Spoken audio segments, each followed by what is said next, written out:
สบายดีและสวัสดีพ่อแม่พี่น้องป้องป่ายเบิร์ดสุขเนาะวันนี้มาพบกับบ้าวลุยคนเก่าคนเดิมอีกแล้วพี่น้องเอ๋ยจังได้ขอฝากความฮักและความคิดฮอดไปหาพี่น้องเอฟซีที่ทางฟังไทยนำเด้อเนาะถ้าหากว่าพี่น้องท่านใดเข้ามารายการอย่าลืมกดไลค์กดแชร์กดติดตามเพื่อเปลี่ยนกำลังใจทางช่องน้อยๆของบ้าวลุยได้มีกำลังใจในการนำเสนอเรื่องราวดีๆของเมืองลาวเมืองไทยและก็อีกหลายๆประเทศมาให้พี่น้องในเบื้องในสมย่างเป็นปกติแล้วเนาะทุกคน พี่น้องยังจื้อได้บ่สำหรับคลิปที่แล้วบอลุยได้นำเสนอเรื่องราวของรถอัศฟานเนาะที่บอลุยกับบุเคยเห็นจ้าเทือแต่กับบุคิดว่าประเทศลาวจะนำเข้ารถแบบนี้แล้วทุกคนซึ่งว่าเป็นรถที่เฮ็ด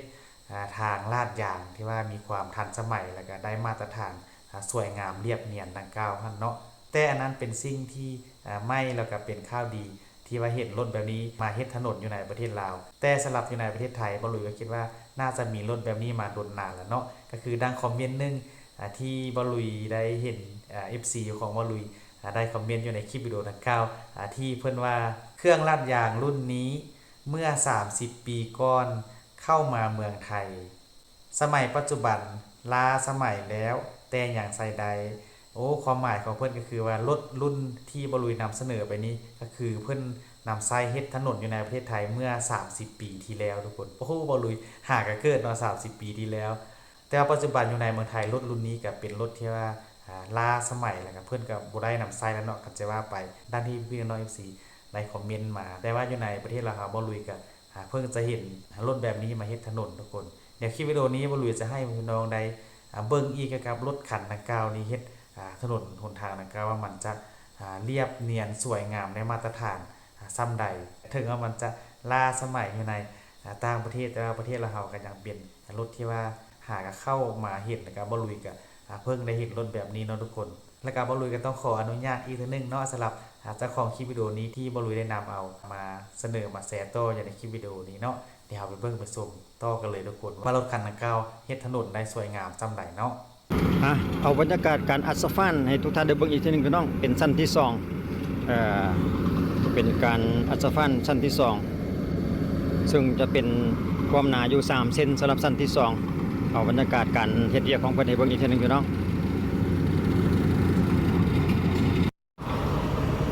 อัศฟันมาหาเส้นทางหมายเลข10กำลังออกมาฮอดมาจอยกันเส้นทางหมายเลข10เขตบ้านโพนให้คำพี่น้องอัศฟานเรียบร้อยสั้นที่1กำลังอัดมาสั้นที่2สั้นที่2เพิ่นกำลังอัดมาเดี๋ยวเจ้านายข้าพเจ้าจะพาไปเบิ่งเพิ่นอัดสั้นที่2คิดว่าน่าจะรอรถหินอยู่บ่หันบ่เห็นแล่นมาถือว่าเรียบร้อยเนาะสั้นสมิทสั้นที่1งามว่ะเดี๋ยวเราจะไปเบิ่งวิธีราดสั้นที่2อีกทีนึงพี่น้องสำหรับงานอัศฟานรถดำกำลังแล่นเข้าไปรถดำกำลังเข้าไปเป็นทางส่วนตัวของเพิ่นพี่น้องอยู่เขตบ้านปนไฮคำเป็นทางเข้าไปหาของเป็นส่วนตัวของบริษัทพงศัพท์อยู่ในพื้นที่ของบ้านปนไฮคำเมืองไชยธานีพี่น้องอัดไปแล้วสั้นตะมิดเนาะสั้นแรกสวยงามเลยตอนนี้เพิ่นกำลังดำเนินการเป็นสั้นที่2สังเกตเบิ่งรถดำคันบกใหญ่เนาะแล่นเข้าไปบ่มียุบจักหน่อยเลยวะแน่นตึบเลยสั้นตะมิดของเพิ่น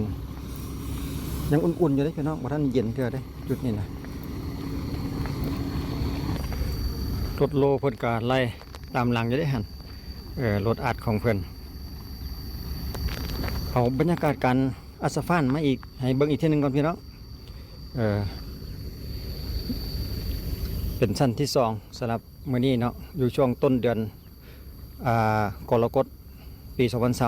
2026สำหรับอัศฟานชั้นที่2อยู่ลาวนี่เพิ่นเอิ้นว่าอัศฟานนี่พี่น้องแต่ว่าตามมาFC อยู่ฝั่งไทยเพิ่นว่าเป็นหยังก็แอดฟัตติกเลยนะเพิ่นเอิ้นว่าแอดฟัตเลยนะถ้าเฮาอ่านเบิ่งภาษาเพิ่นพิมพ์มาอาจจะสำเนียงอาจจะบ่คือกันเนาะไทยลาวแต่ทางลาวนี่เพิ่นพาเอิ้นว่าอัศฟานก็เลยได้อัศฟานคือกำนำกันกับเพิ่น อาจจะเอิ่นบ่คือกันสำหรับ FC ฝั่งไทยเพิ่นว่าแอดฟัตอยู่ในนี้นะแอดฟัตติกบ่อยู่ในนี้แหละประมาณนั้นแหละบางคนเพิ่นก็ว่าอาจสฟานเนาะอาจสฟานบางคนก็ว่าอัดสฟานความหมายเดียวกันบ่จักคิดว่าอันนี้เป็นห้อยต่อระหว่างสั้นที่1กับสั้นที่2นี่อันนี้คือสั้นที่2เนาะที่ว่าเพิ่นกำลังดำเนินการอยู่นี่คือสั้นที่2เด้ความหนา3เซนตะมิดเพิ่นอัดไปแล้ว5เซนเนาะมาอัดสั้นที่2อีก3เซนถือว่าแน่นรถ10ล้อคันบักใหญ่แล่นมาถือว่าบ่ยุบบ่เองบ่เห็นห้อยจักหน่อยนะแน่นตึบเลยขนาดว่าอัดใหม่ๆแต่นี่ยังอุ่นๆอยู่ได้นี่สำหรับเส้นทางนี้เพิ่นก็ความหนาอยู่7เมตรความกว้างหนาทางกว้าง7เมตรหนา8เซนรวมอัดแล้วก็เหลือ8เซนความหนาของหนาทางอัดสฟันแบบ2เทื่อตอนนี้อยู่ในช่วงระหว่างการรอรถดำเพิ่นกำลังเมียนผ้าเพื่อที่จะเอามาถอกใส่รถอัดเนี่ยก็ดำเนินการต่อทางด้านหน้าเขาก็เส้นทางหมายเลข10จากบ้านทองงอนไปบ้านเกินสำหรับเส้นทางเส้นนี้เนาะอยู่เขตบ้านโพในคำเมืองไซธานีนครหลวงเวียงจันทร์นี่แหละพี่น้องเป็นทางส่วนบุคคลของเพิ่นของบริษัทพงศัพท์อยู่ทางในพูนเปิดเฮ็ดนาพร้อม ให้กรรมกรหวานยอดเข้าไปนำสำหรับพื้นที่ของเพิ่นนี่สืบต่อไปแบบนี้เลยเพิ่นเพื่ออะไรได้พี่น้องอาจจะเป็น4เส้นครึ่งไปแหละแต่ว่าอัดแล้วให้มันเหลือ3เส้นนะตามมาตรฐานของหน้าทางรวมหมดเราจะได้8เส้นเพราะว่าเขาสังเกตเบิ่งห้อยเพิ่นอัดแล้วจะลุกลงไปอีกเส้นครึ่งตามมาตรฐานแน่นหนาทาวอนพี่น้องงานอัดสฟันผ่านมาเขาเอาสันตวิทให้เบิ่งไปแล้วเนาะวันนี้เขาเลยมาเบิ่งคืนในสันที่2ว่าจะสวยงามสำใดหลังจากที่ว่าเพิ่นอัดสำเร็จแล้วทั้ง2สั้นหั่นนะก็เห็นแล้วว่าโอ้งามดีสันที่2นี่ละเอียดจุ๊บเลยแหละเพราะว่าเป็นมีแต่3เซนนี่เฮามาเบิ่งอันนะจุดที่ว่ารถเป็นโลแล้วหั่นเนาะความยุบต่างกันเย่ยุบลงหลายเติบได้แบบห้อยต่อของเพิ่นระยะการวัดแค่ของเพิ่นนี่ก็จะมีเลขยางไปนำเพื่อตรวจเช็คความหนาเพราะว่าสามารถปรับขึ้นปรับลงไปได้เลี้ยวซ้ายเลี้ยวขวายืดออกยืดเข้าได้ว่าซั่นเทคนิคของเพิ่นก็จะเลขแค่ความหนาของที่ว่าให้มันได้มาตรฐานตามที่ต้องการ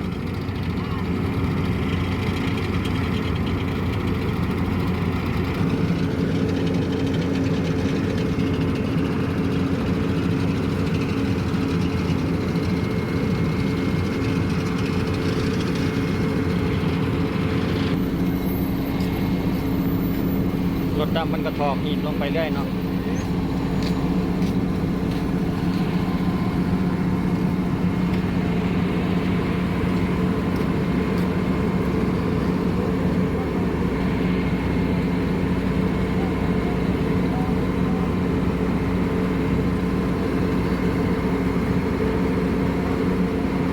จะไปเรื่อยๆแบบนี้แล้วโอ้สันที่2นี่สบายเว้ยปล่อยให้มันเลียนไปเลยมีแต่คอยควบคุมหินว่าหินมันแห้งเท่านั้นเอง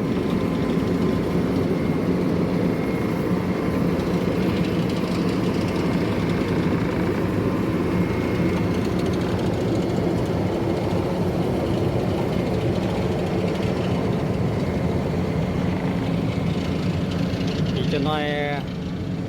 รถโลมันก็จะไล่อัดมาตามหลัง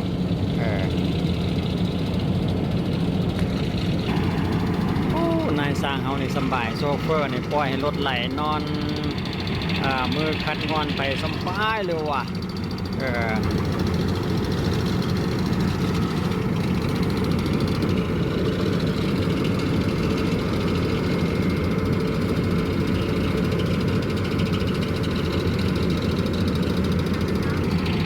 พิ่นจะมีการตรวจเช็คเครื่องจักรเพิ่นไปนำด้วยสำหรับวิชาการมาตรฐานแท้ๆซ้ำใดข้าพเจ้าเองกับบ่ฮู้ดอกพี่น้องแต่ว่ามันขึ้นอยู่กับระหว่างโครงการกับเจ้าของชิ้นงานเนาะว่าเพิ่นต้องการความหนาซ้ำใดประมาณนั้นนะก็เสนอไปราคาอาจจะบ่คือกันเรื่องราคาการอัดนี่ข้าพเจ้าเองก็บ่กล้าก้าวร่วงเพิ่นแหละเพราะว่าบ่ได้เพียงแค่นำเสนอการเฮ็ดเวียกการเฮ็ดทางแบบใดมันคักมันมาตรฐานหั่นนะแล้วก็เจ้าก็อยากเบิ่งอยากนำเสนอแต่เพียงส่ำนี้ก็เห็นแล้วว่าเพิ่นก็เฮ็ดลักษณะนี้ถือว่ามาตรฐานดีเพราะว่าข้าพเจ้าเองก็เป็นงานแรกเนาะที่เห็นหลังจากติดตามมาแล้วสั้นตำบิดแล้วก็มาเบิ่งอีกเป็นสั้นที่2ก็ถือว่าเพิ่นอัดได้ถือว่าประทับใจอีหลีตามที่เคยเห็นมาแบบจะๆเนาะ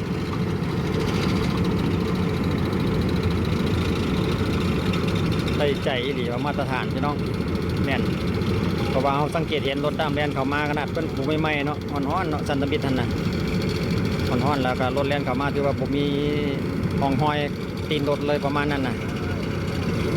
แต่ว่าปล่อยให้มันแข็งเป็นมือหรือว่าหลายชั่วโมงผ่านไปนี่คิดว่าความแข็งนี่จะได้มาตรฐานอีหลีแหละสามารถทำน้ำหนักได้หลายตันว่าซั่นต่อไปหลายต้น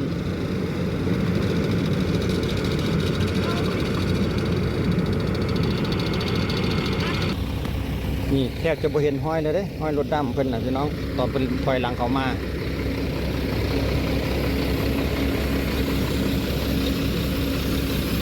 ประทับใจดีความแน่นนี่เรื่องได้แหละ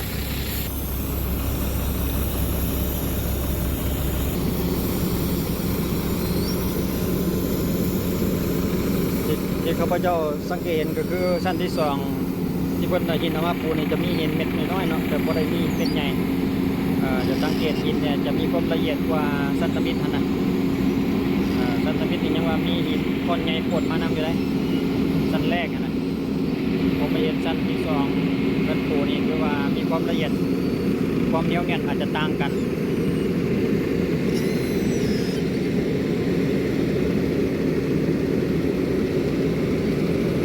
ทางด้านข้างเพิ่นก็จะมีวิชาการคอยควบคุมเพื่อบ่ให้มันล่นออกมาจากขอบฟุตบาทเนี่ยเนาะจะอยู่ในระดับเดียวกันสังเกตเห็นจะเป๊ะๆเลย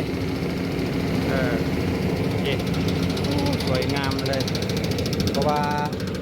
บางกรณีบางเทื่อขอบฟุตบาทเนี่ยอาจจะบ่ซื่อจังซี่นะเพิ่นก็มีวิชาการคอยควบคุมเพราะเขาสังเกตเห็นเพิ่นบังคับยืดออกยืดเข้าอยู่ตลอดเวลา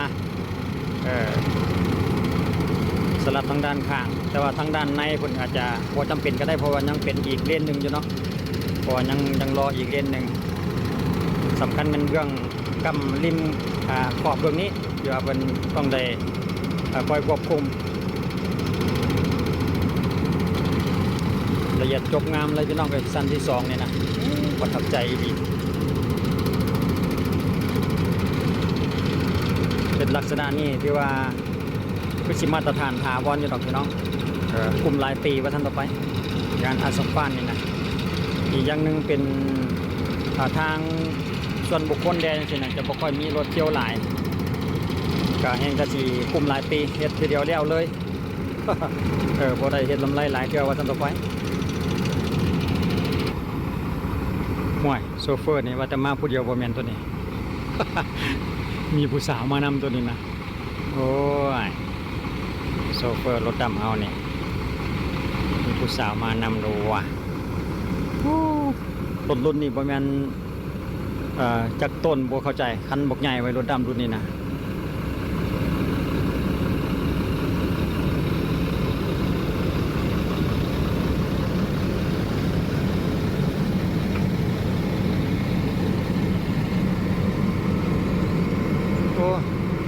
โซเฟอร์ลอยลับแล้วทั้งเทิงกันโซเฟอร์รถอัดนะ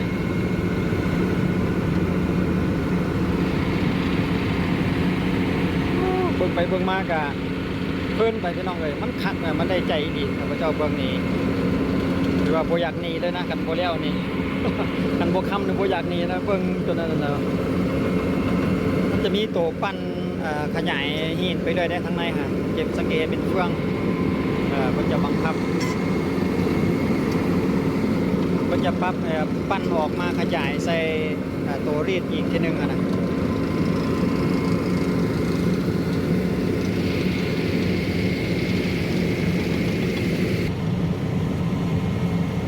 สำหรับรถโลเพิ่นนี่ก็คือเก่าเลยพี่น้องเพิ่นจะมีถังน้ำมา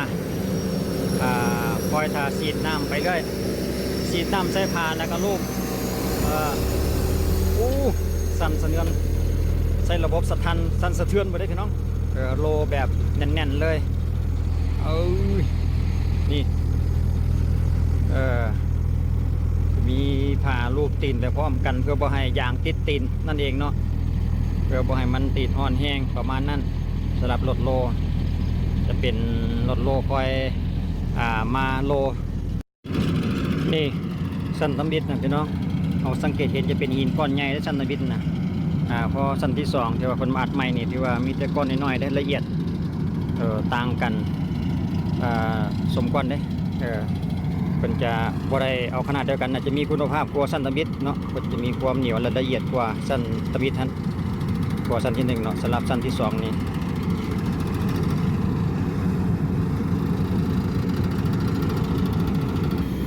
คุณนะบักดำคุณนะป้อบักสูง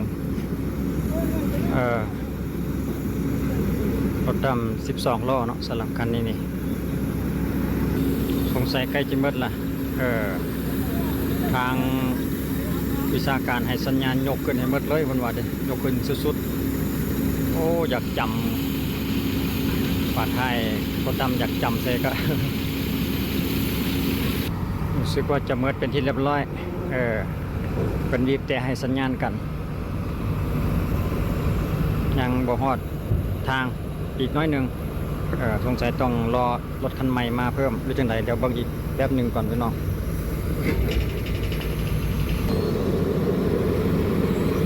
เพื่อนอีกจังหนึ่งคนเอามิวเวอร์ว่าฉันจะซื้อของเบิ่นเพิ่นว่าพระเจ้าเองก็บ่ได้ฮู้ดอกเพราะว่าบ่ได้ฮู้ภาษา มิวเวอร์กับมิวเวอร์ไปนำเพิ่นหั่นล่ะวะสำหรับรถอัดทางนี่เนาะเรียบร้อยหมดเป็นที่เรียบร้อยเนาะสำหรับรถดำ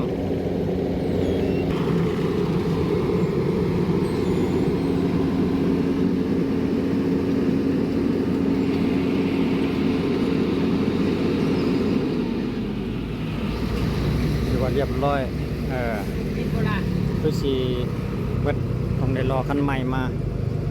คือจังไดรอบางอย่างก่อนพี่น้องว่ามันจะมีมาเพิ่มบอกรู้สึกว่าจะค่อยคำลงแรงเลยเด้นี่กระบะของเพิ่นนะมันเป็นที่เรียบร้อยแล้วเอาเพิ่นกำลังเกียร์อันนั้นอีกเนาะซ้ำยกขึ้น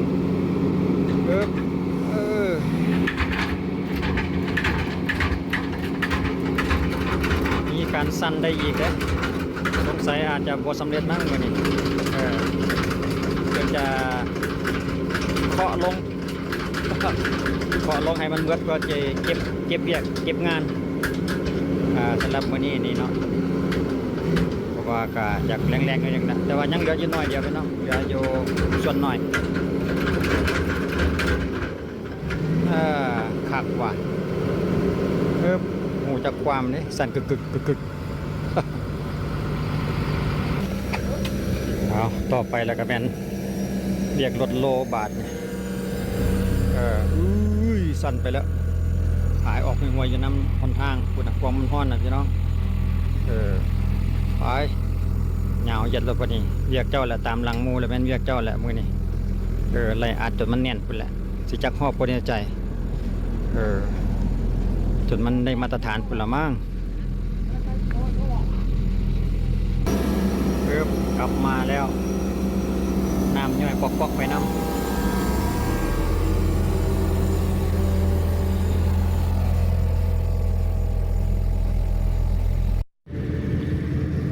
สันตมิตนี่มาถึงจุดนี้แล้วเนาะยังเหลือสันที่2ส่วนทางด้านหน้าเฮานี่ก็มาจากบ้านทางงอนไม่จ้องพี่น้องมาจากขวาข้ามน้ำเงิมทางงอนพุ่นแหละส่วนเส้นทางส่วนไปทางนี้กับผู้และบ้านเกินเส้นทางหมายเลข10สำหรับการอัศฟานของเพิ่นกับมาจดกันตลอดกันอยู่จุดนี้นี่ในขอบเขตบ้านพอในคำ ก็จะมีเพียงสำนี้แหละพี่น้องเลยเอาบรรยากาศการอัศฟานชั้นที่สองมาให้เบิ่งรู้สึกว่าจะมีความละเอียดหลายเด้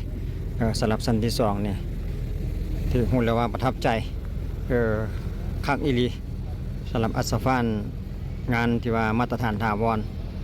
ก็ขอบอกขอบใจทุกท่านในการติดตามและรับชมพี่น้องเลยเอา